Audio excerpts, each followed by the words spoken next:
Hello everyone, welcome back to my channel +2 accounts by Sakshi. आज हम करेंगे treatment of interest on loan by partners.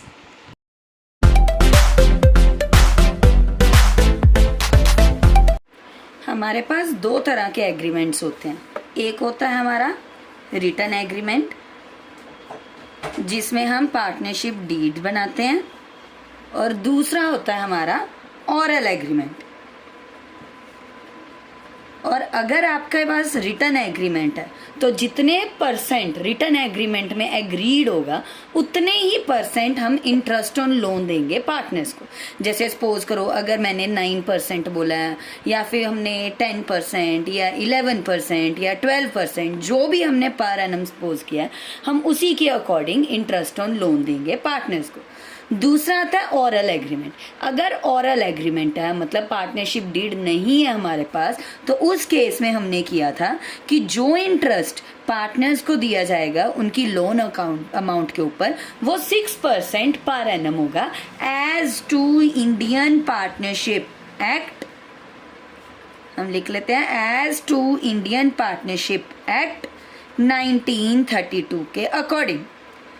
अब इसमें भी कुछ जर्नल एंट्रीज हम करते हैं आज। जर्नल एंट्रीज के लिए हम 3 एंट्रीज करेंगे इंटरेस्ट ऑन लोन्स के लिए।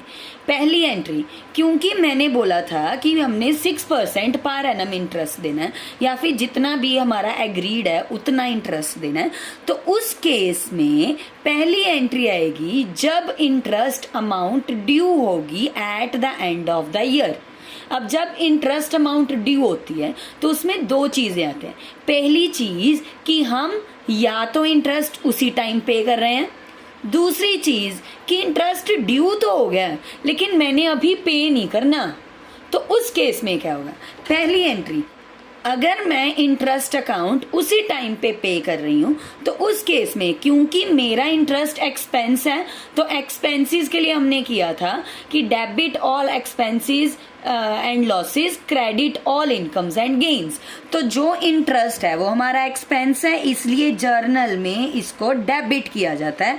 अकाउंट का नेम आएगा interest on loan by partner, account debited. क्योंकि कैश या फिर बैंक दोनों तरह से हो सकता है ना, या तो मैं बैंक अकाउंट से पेमेंट कर रही हूँ या फिर मैं कैश पे कर रही हूँ, तो उस केस में मेरा कैश या फिर बैंक जो है वो डिक्रीज होगा। तो एंट्री आ जाएगी, क्योंकि कैश और बैंक जो है वो जा रहा है, डिक्रीज हो रहा है, तो वो आ जाएगा क्रेडिट साइड पे, कैश या फिर बैंक। तो एंट्री बन जाएगी interest on loan by partner account debited to cash या फिर बैंक अकाउंट। अब दूसरा केस, और अगर सपोज करो कि मैंने पेमेंट अभी नहीं करनी है, अभी वो ड्यू है, तो उस केस में पहली डेबिट तो सेम रहेगा, interest on loan by partner account debited to, क्योंकि मैं ना तो कैश पे कर रही हूँ ना ही मैं बैंक पे कर रही हूँ, तो उस केस में हम 2 अकाउंट्स को यूज कर सकते हैं।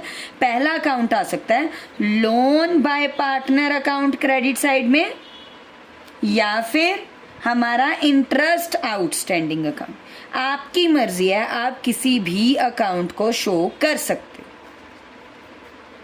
ठीक है जी। अब जब मैंने अब इसकी पेमेंट कर दी, सपोज करो अब ये ड्यू तो कर लिया, अब पेमेंट तो करनी पड़ेगी, आज नहीं तो कल। अब जब मैं इसकी पेमेंट करूंगी तो उस केस में क्या आएगा? जो अकाउंट आपने ये क्रेडिट साइड पे लिया है ना, उस अकाउंट को हम कर देंगे डेबिट। आप कर लो चाहे लोन बाय पार्टनर अकाउंट, अगर ये लिखा है तो ये वाला आएगा, या फिर इंटरेस्ट आउटस्टैंडिंग अकाउंट आएगा। ये हो जाएंगे, दोनों में से एक हो जाएगा आपका डेबिट, और 2 आ जाएगा कैश या फिर बैंक अकाउंट। क्यों? क्योंकि हमने ये पेमेंट अब कर दी है। अब ये या तो आप ये सिंगल एंट्री करोगे अगर उसी टाइम पे पेमेंट हो गई, तो अगर उसी टाइम पे पेमेंट नहीं हुई तो आप ये 2 एंट्रीज करो। अब उसके बाद हम ये जो अपना इंटरेस्ट है या ये जो हमारा एक्सपेंस है इसको करेंगे अपने प्रॉफिट एंड लॉस अकाउंट में ट्रांसफर। अब ट्रांसफर करने के लिए क्योंकि ये एक्सपेंस है तो प्रॉफिट एंड लॉस अकाउंट को भी क्या करेंगे, डेबिट करेंगे। सो हमारी सेकेंड एंट्री जो मैंडेटरी है वो बन जाएगी profit and loss account debited to. अब 2 में क्या आएगा, 2 में ट्रांसफर किसको कर रहे हैं, ये interest on loan by partners account को। सो 2 interest on loan by partner account. अब देखो यहाँ पे हो गया आपका एक्सपेंस डेबिट हो गया, और यहाँ पे जो आपका ये वाला अकाउंट था ये डेबिट था, ये इधर आ गया क्रेडिट। सो ये वाला अकाउंट आपका हो गया फिनिश। थैंक यू, आज के लिए बस इतना ही। बाकी हम करेंगे इसके प्रैक्टिकल्स अपनी अगली वीडियो में। ज़्यादा से ज़्यादा चैनल को सब्सक्राइब करिए और लाइक करना मत भूलिए।